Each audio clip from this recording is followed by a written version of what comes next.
आप देख रहे हैं इंडिया न्यूज 13। चलिए देखते हैं उत्तर प्रदेश की फटाफट बड़ी खबरों को।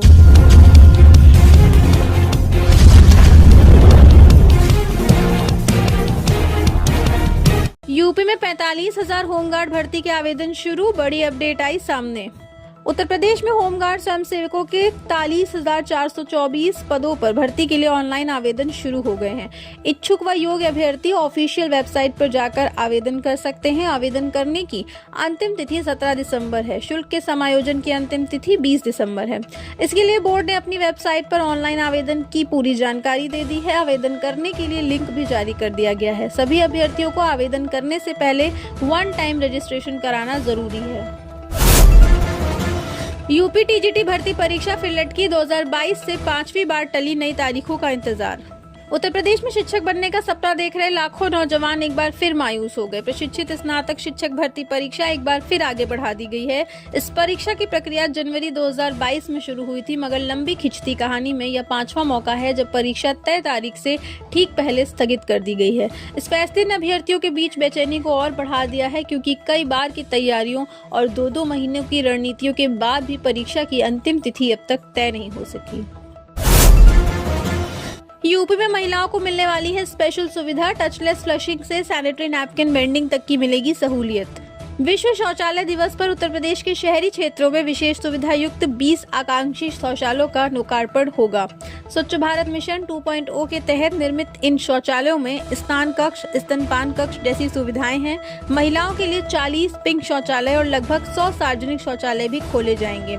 मिशन शक्ति के तहत महिला परिचारिकाएं 24 घंटे सेवा में रहेंगी। राज्य के 762 नगरीय निकाय ODF घोषित किए जाएंगे। राज्य के 762 नगरीय निकाय ODF घोषित किए गए हैं। यूपी के 2.25 करोड़ किसानों को मिली 21वीं किस्त, सीधे खाते में आए इतने रुपए। प्रधानमंत्री नरेंद्र मोदी आज कोयम्बटूर से पीएम किसान सम्मान निधि की 21वीं किस्त जारी की। इससे उत्तर प्रदेश के 2.25 करोड़ से अधिक किसानों को 4,314.26 करोड़ रुपए का लाभ मिला।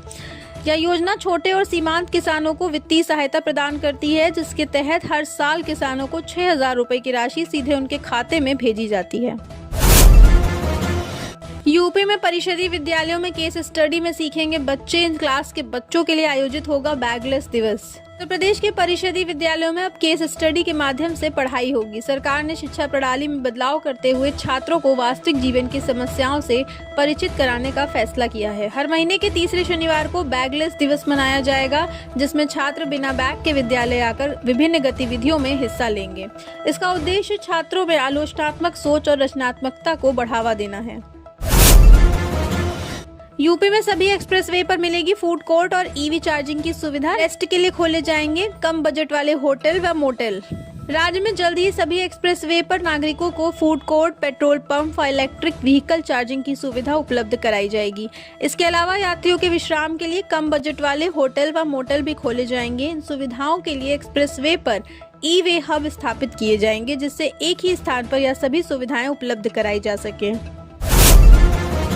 रात में शीतलहर, दिन में धूप, अब कोहरा बढ़ाएगा और ठंड। सबसे ठंडा शहर रहा इटावा।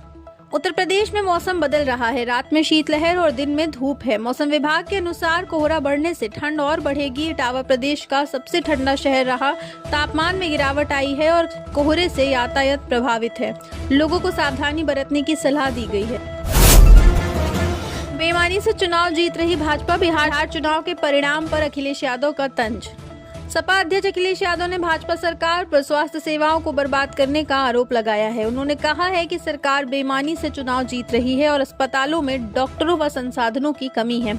किराए पर चल रहे स्वास्थ्य केंद्रों का किराया नहीं दिया जा रहा है और एम्बुलेंस सेवा भी चरमरा गई है।